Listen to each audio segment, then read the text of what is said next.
Hello friends, good morning everybody. My name is Nafees Ahmed और आज मैं आपके लिए 29 अप्रैल का रोज़गार जो भी खास खबर आज के न्यूज़पेपर्स में है वो सब आपके लिए लेके आया हूँ। और जो एजुकेशन से संबंधित है, क्योंकि हमारा ये चैनल एजुकेशन से संबंधित है और एजुकेशन से संबंधित जो भी न्यूज़ होगी वो देना हमारा फ़र्ज़ है। तो देखिए, जैसा कि आप जानते हैं, एजुकेशन यानी क्या हुआ है अभी तक कि हाई कोर्ट ने ये कहा है कि लगभग 25% बच्चों को जो है ऑनलाइन पढ़ाना पड़ेगा। तो अभी तो ये देखिए, विश्वविद्यालयों को 25% कोर्स पढ़ाना होगा ऑनलाइन।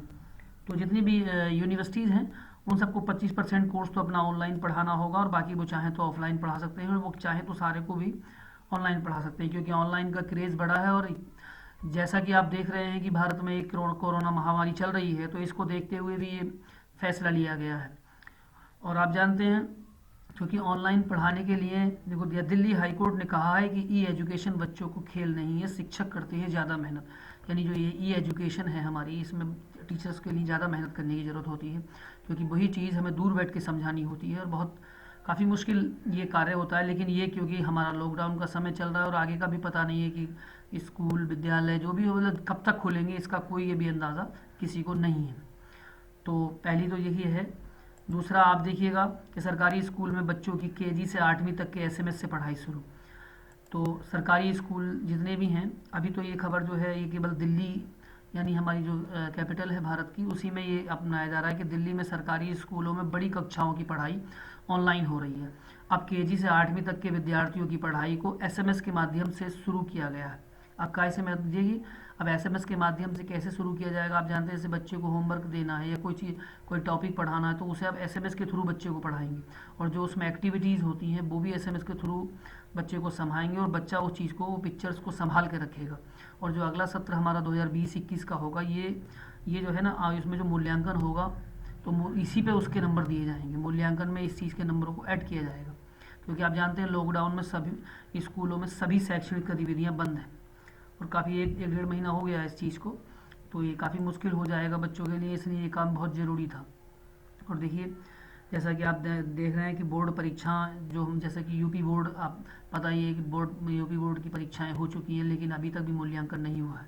तो जो हमारे एचआरडी मिनिस्टर हैं सेंटर के, तो एचआरडी मिनिस्टर जी के नाम है मंत्री रमेश पोखरियाल जी, उन्होंने ये कहा है कि सभी राज्यों के जितने भी मुख्यमंत्री हैं या जो भी मंत्री हैं संबंधित विभाग के, तो उनसे ये कहा है कि मूल्यांकन को शीघ्र शुरू किया जाए।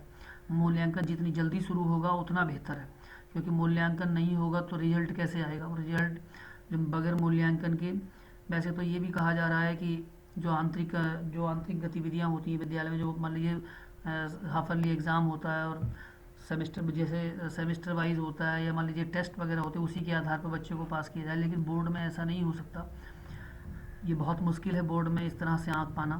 तो इसलिए मंत्री जी ने यही कहा है कि बोर्ड परीक्षा की जो कापियां हैं उनको जांचना शुरू कराएं फ़ौरन रिजल्ट का। और ये केवल यूपी बोर्ड की बात नहीं है, सीबीएसई बोर्ड में देखिए, सीबीएसई ने कहा परीक्षा से 10 दिन पहले स्टूडेंट करेंगे अपडेट। लॉकडाउन के खुलने के बाद सीबीएसई का पहला फोकस कापियाँ भिजवाने पर रहेगा। जब लॉकडाउन खुल जाएगा तो तभी फ़ौरन मूल्यांकन शुरू किया जाएगा। लॉकडाउन के बाद ही ये शुरू हो पाएगा, और लॉकडाउन खुलेगा या नहीं खुलेगा ये तो 3 तारीख को ही पता लगेगा, 3 मई को। चलिए देखिए आगे। अब परीक्षा का समय 3 घंटे की बजाय 2 घंटे करने का सुझाव।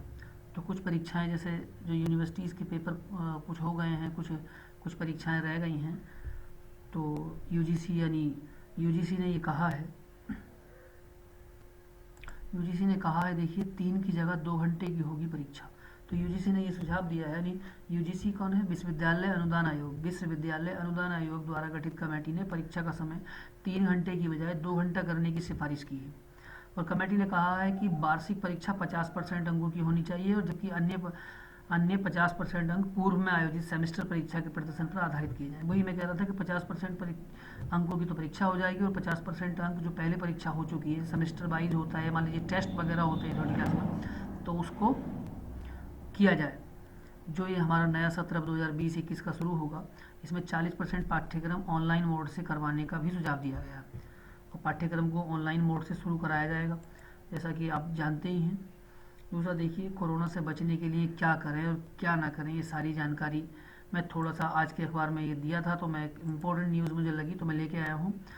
कि कोरोना से बचने के लिए 2 गज दूरी बेहद ज़रूरी है। क्या बहुत ज़रूरी है? 2 गज दूरी बेहद ज़रूरी है। अब क्या कर सकते हैं आप, देखिए क्या नहीं कर सकते। अपने हाथों को अल्कोहल या हैंड वॉश या साबुन और पानी से 20 सेकंड तक बार बार धोएं। ये जो करना है। अगर आपको बुखार, खांसी, सांस लेने में कोई कठिनाई है तो डॉक्टर से संपर्क करें।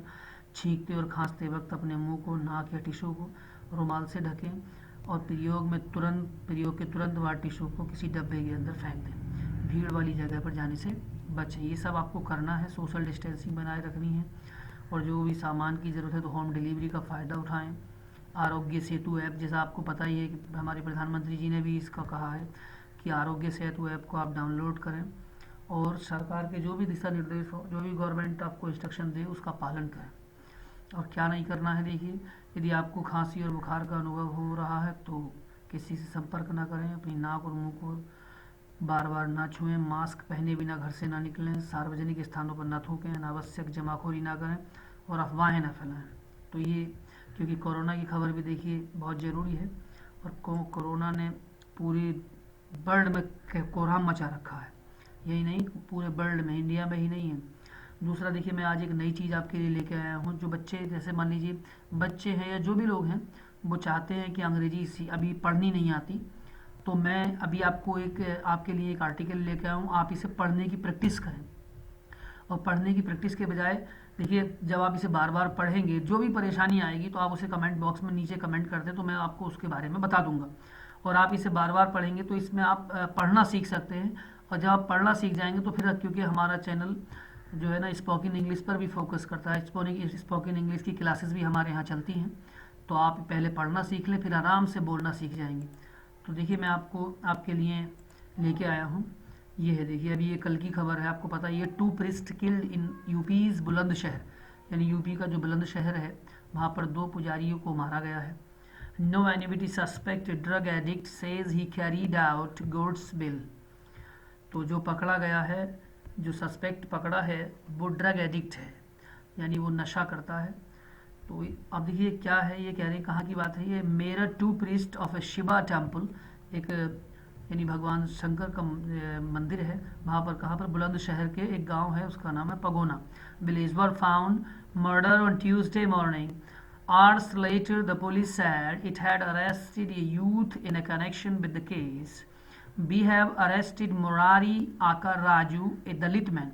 यानी इन्होंने कहा है कि एक लड़के को इन्होंने अरेस्ट किया है, वो दलित लड़का है, और on charges of killing 2 priest, यानी 2 पुजारी को मारने के उसमें इन्होंने उसे गिरफ्तार किया है। The accused is a habitual drug addict, और लड़का जो है ये, इससे क्या है, ड्रग एडिक्ट है, यानी भांग पीता है। देखो क्या भांग, ये भांग लिखा है ब्रैकेट में। He has confessed to his crime and described the killing as भगवान की इच्छा, विश ऑफ गॉड। और उन्होंने कहा है कि ये भगवान की इच्छा से, उस लड़के ने बताया कि मैंने, भगवान की इच्छा थी तो इसलिए मैंने मारा।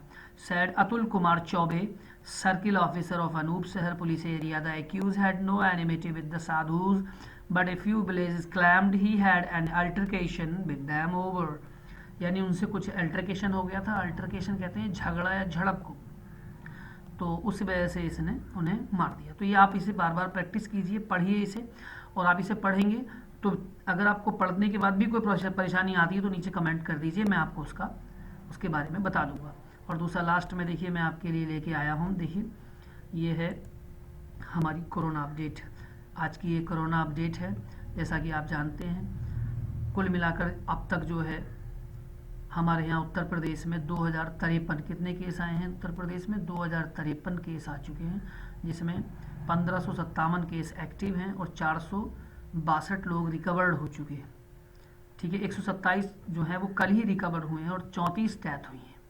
आप भी अभी भी देख लीजिए, आपके नंबर 1 पर जो है अभी भी महाराष्ट्र बना हुआ। महाराष्ट्र में लगभग 9,500 केसेस आ चुके हैं। दूसरे नंबर पर गुजरात और तीसरे नंबर पर दिल्ली। और जैसा कि आपको भारत की अपडेट भी पता है कि लगभग 31,000 केसेस अब तक आ चुके हैं, और 31,000 केसेस में अब मान लीजिए बहुत ही तेज़ी से, ऐसा लग रहा है कि बहुत तेज़ी से ये बढ़ रहा है। और मैं आपको बता दूं, देखिए जो मैं आज की ये खबर आपके लिए लेके आया था, मैं तो यही चाहता हूँ कि आप अपने घर में रहें, जैसा भी सरकार की गाइडलाइन हो उसी के हिसाब से फॉलो करें और अपने आप को सेफ रखें और सोशल डिस्टेंसिंग का ख्याल रखें। और जो भी डेली की न्यूज़ अखबार की होगी वो हम आपके लिए लाते रहेंगे।